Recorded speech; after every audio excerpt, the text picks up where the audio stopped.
भारत की सरकार ने जब से फॉरेन कंट्रीब्यूशन रेगुलेशन एक्ट 2026 के अमेंडमेंट को प्रपोज किया, तब से आपने देखा होगा कि नॉट ओनली भारत के बाहर से कुछ आवाज़ें उठनी चालू हुई, बल्कि भारत के अंदर भी जो एक इकोसिस्टम फॉरेन इंटेलिजेंस ऑर्गेनाइजेशंस के तहत क्रिएट किया गया है, जो कि बिल्कुल डिस्गाइज्ड तरीके से ऑपरेट करता है, जिसमें कभी भी आपको आशंका ऐसी नहीं होगी कि इन लोगों को किसी भी प्रकार से फॉरेन स्टेट फंडिंग मिलती है।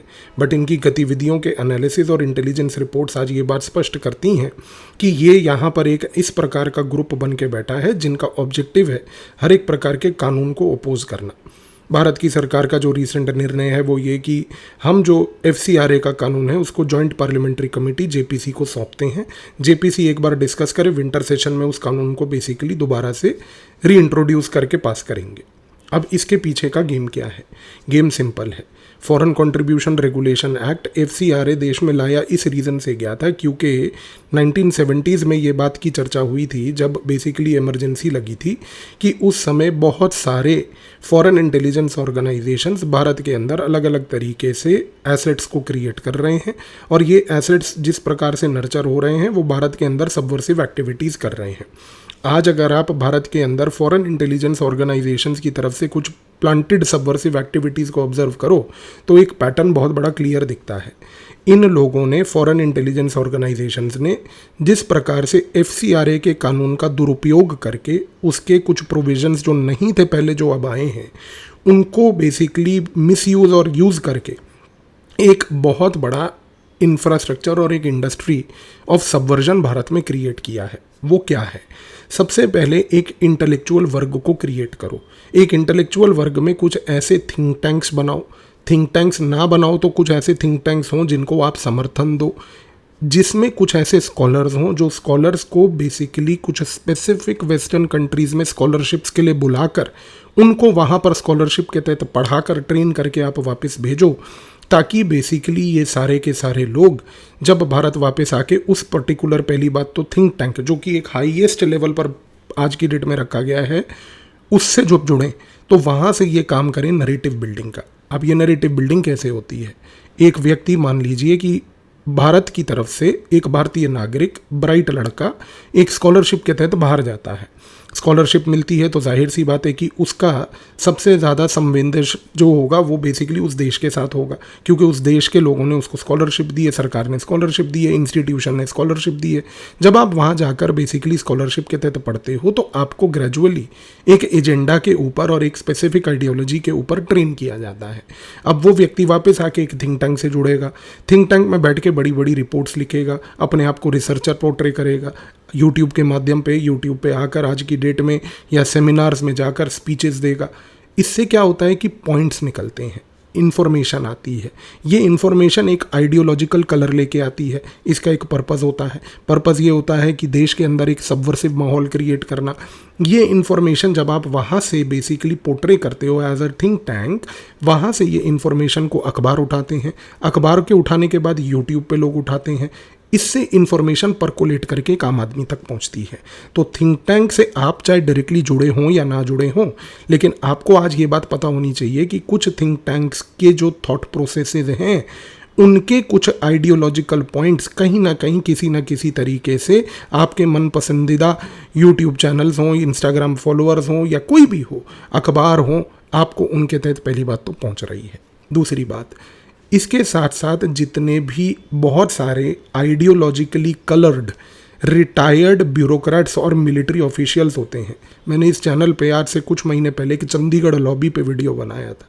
जिन लोगों ने वो वीडियो देखा है वो जानते हैं कि उसमें मैंने किस प्रकार से ये जो पूरी मिलिट्री लॉबी है भारत की, जो भारत के अंदर इस प्रकार के ऑपोजिशन को करती है, उसका बंडाफोड़ किया था। आप इस चीज़ को समझने की कोशिश कीजिए कि इसी प्रकार से ये रिटायर्ड मिलिट्री एंड ब्यूरोक्रेट्स जो होते हैं, मिलिट्री ऑफिशियल्स, इनके तहत फिर होता है गेम नरेटिव बिल्डिंग का। क्योंकि इनको अब आप पॉडकास्ट पे बुलाइए, इनके साथ बैठ के अब आप चर्चाएं कीजिए, इनके थ्रू बैठकर अब आप स्पेसिफिकली कुछ राइटअप्स लिखवाइए। और कुछ स्पेसिफिक विदेशी पब्लिशर्स ब्रिटेन में बैठे हैं जिन्होंने ब्रांचेस भारत में खोली हैं, जो आज इनको स्पेसिफिकली किताबें लिखने के लिए मजबूर करते हैं। मैंने एक पॉइंट ऑब्जर्व किया है, आप मेरे को बताइएगा कि आप इस ऑब्जर्वेशन से सहमत हैं या नहीं। मैंने आज तक 90% रिटायर्ड ब्यूरोक्रेट्स की जो किताबें पढ़ी हैं, उनमें मैंने एक पेक्यूलियर चीज़ पढ़ी है। हर ब्यूरोक्रेट 90% ऑफ देम जो रिटायर होकर किताब लिखते हैं, चाहे वो अपनी बायोग्राफी लिखें, कुछ भी लिखें, एक्सपीरियंस लिखें, कुछ भी लिखें, 90% ऑफ देम वो एक पॉइंट को बार बार उजागर करते हैं कि देश के अंदर भ्रष्टाचारी बहुत है, ब्यूरोक्रेसी में भ्रष्टाचारी बहुत थी, मैंने भ्रष्टाचारी को यहाँ देखा, वहाँ देखा, यहाँ देखा, वहाँ देखा।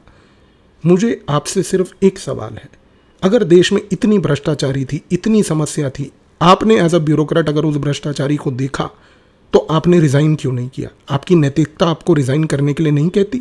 आपको क्या उस नौकरी से इतना लगाव था, या उस नौकरी के साथ साथ जो आपको पर्क्स मिल रहे थे उससे इतना लगाव था कि आप उस भ्रष्टाचारी का हिस्सा बने रहे?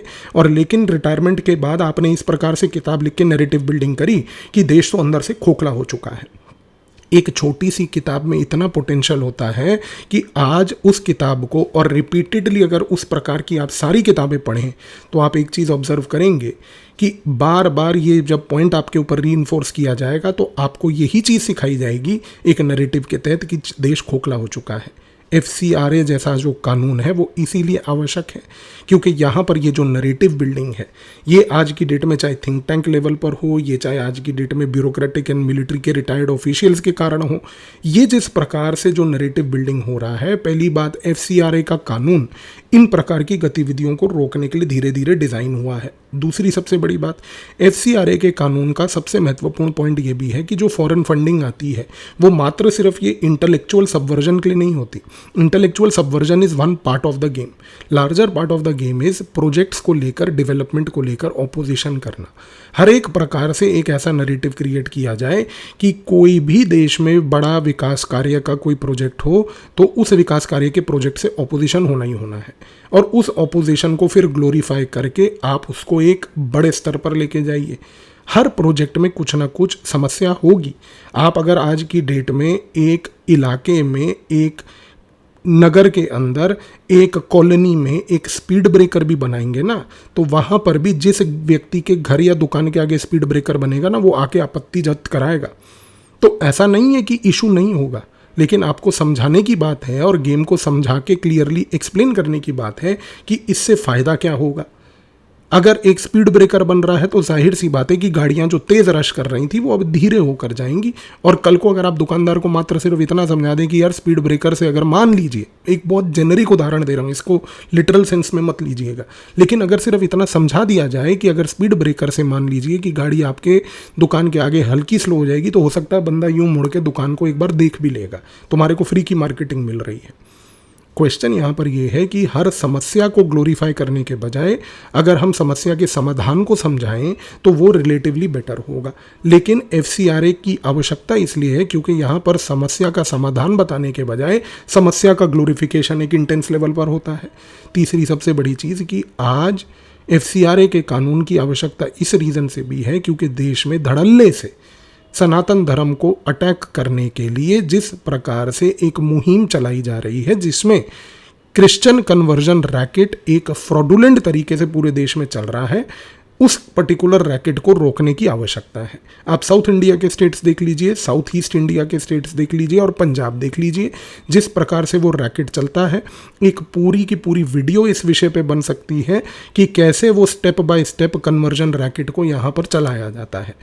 अब सबसे बड़ी बात यह है कि इन प्रकार की चीज़ों को रोकने के लिए जो लंबे समय से बिल्कुल बेबुनियाद तरीके से देश में चलाई जा रही थी और किसी भी तरीके से कोई ओपोजिशन उसके ऊपर नहीं हो रहा था, जाहिर सी बात है कि जब आप ब्रेक लगाएंगे तो यहाँ पर समस्या पैदा होगी इस पूरी इंडस्ट्री को, जिस इंडस्ट्री में इंटेलेक्चुअल वर्ग भी है और जिस इंडस्ट्री में सबसे बड़ी बात इंटेलेक्चुअल वर्ग के साथ साथ यहाँ पर एक ग्रास रूट एक्टिविस्ट्स भी हैं।